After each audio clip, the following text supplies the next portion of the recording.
और अभी सांसद का चुनाव लड़के आया हूं और अवश्य हम दिल्ली जाएंगे, लेकिन क्योंकि वहां की जनता में दम है, डर नहीं है। स्वाभिमान के लिए, आने वाली पीढ़ी के लिए जीना सीख गई है। हमारे महापुरुषों ने, पूर्वजों ने देश को इसलिए नहीं आजाद कराया था कि आपका वोट 100, 500 रुपये, 1000 रुपये में बेच देना, इसलिए नहीं आजाद कराया था। इस वोट की कीमत 500, 1000 रुपया नहीं है, इसकी कोई मूल्य नहीं है इसका कोई। ये आपका भविष्य, आने वाली पीढ़ी का भविष्य तय करता है। कई लोग सोच रहे होंगे कि नई नई पार्टी आई है, क्या होगा क्या नहीं होगा।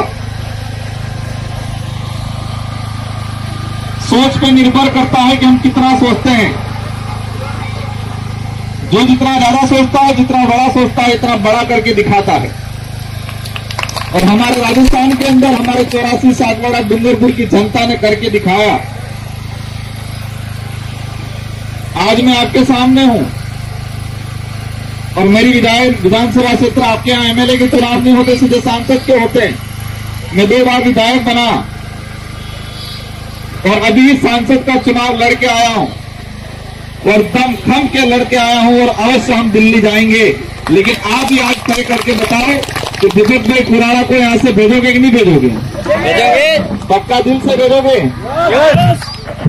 हमारे वहां की जनता ने तो रगड़ा निकाल दिया है उनका। मोदी जी आए थे,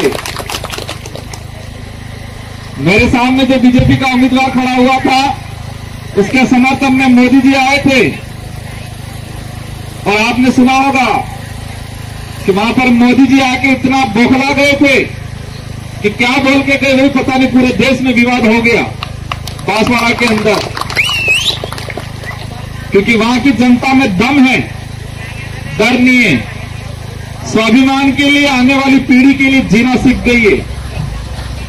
यहां के युवा साथियों को देखा मैंने और यहां पर भी युवा साथियों को देख रहा हूं मैं। इस देश को आजाद कराने में युवाओं का बहुत बड़ा योगदान था। युवाओं का बहुत बड़ा योगदान था और अब ये वक्त है दादरा नगर हवेली का भविष्य तय करने में युवाओं का बहुत बड़ा योगदान होना चाहिए।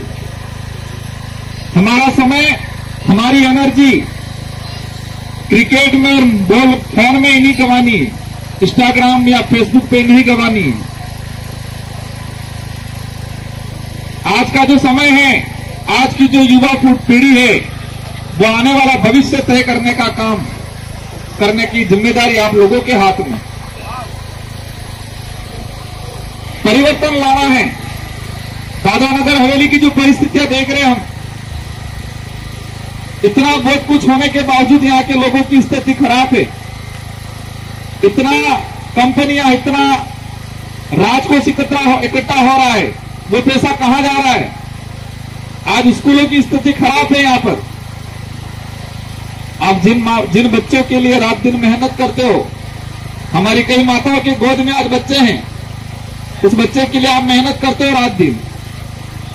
उस बच्चे को पालने के लिए, उसको बड़ा करने के लिए, उसको पढ़ाने के लिए। लेकिन वोट के वक्त उस बच्चे का चेहरा एक बार देख लेना कि ये मैं जिसको वोट दे रहा हूं, ये बच्चे का भविष्य निर्माण करेगा, इसका भविष्य घर तक में ले जाएगा। किसको वोट दे रही है देख लेना एक बार इसका चेहरा। जिन बच्चों के लिए रात दिन मेहनत कर रहे हो, उन बच्चों के लिए देख लेना कि मैं वोट देने जा रही हूं, वो वोट जिसको दे रही हूं, इस बच्चे का भविष्य का निर्माण करेगा, दादरा नगर हवेली का निर्माण करेगा, यहाँ का भविष्य का तय करेगा, उसको दे रही हूं। या यहाँ के भविष्य को खत्म करने वाले, गर्त में ले जाने वाले लोगों को दे रही है, तय कर लेना, तब देख लेना। चलो, एक बुरी बात सुनी, मुझे अच्छा नहीं लगा। चलो, क्या चुनाव के कुछ दिन पहले पैसा बांट देते ये होते हैं? हमारे महापुरुषों ने, पूर्वजों ने देश को इसलिए नहीं आजाद कराया था कि आपका वोट 100, 500 रुपये, 1000 रुपये में बेच देना, इसलिए नहीं आजाद कराया था। इस वोट की कीमत 500, 1000 रुपया नहीं है, लाखों करोड़ों रुपया है। इसकी कोई मूल्य नहीं है इसका कोई। चलो, ये आपका भविष्य, आने वाली पीढ़ी का भविष्य तय करता है। और ये चुनाव यहां का, यहां की हिस्ट्री में जाते हैं। स्वर्गीय मोहन भाई डेलकर को याद भी करना चाहूंगा।